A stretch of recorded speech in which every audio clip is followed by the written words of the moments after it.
At-risk and victimized youth are a tragedy that's both local and global. Human trafficking, child soldiering, teen prostitution, the drug industry, homeless youth are all realities in third world countries, foreign cities, and our own backyard. The Source Boiler Room and the Fall Urban Arts Center are in South Minneapolis, the most diverse neighborhood in the country.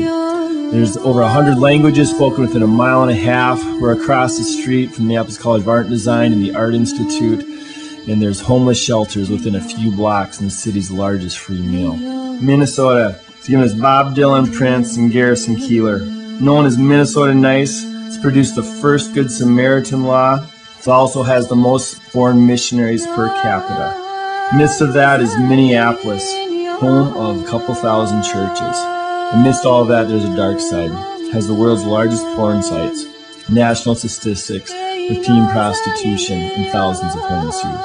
Minnesota is home to over 47,000 homeless youth between the ages of 12 and 17. There are 20,000 under the age of 21 on their own without families.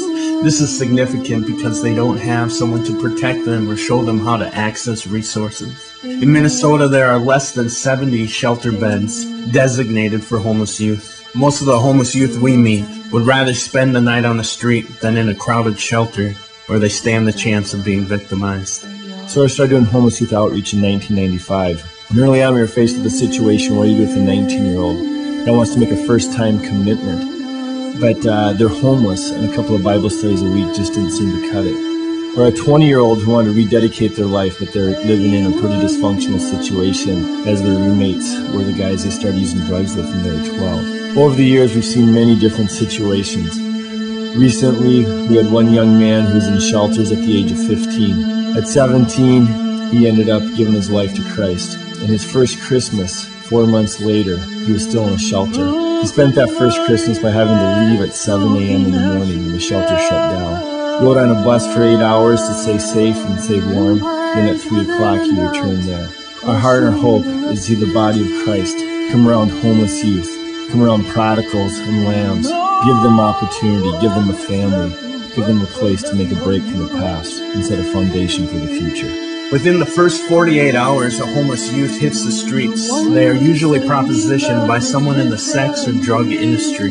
What if, within those same 48 hours, they came in contact with someone offering help rather than victimization?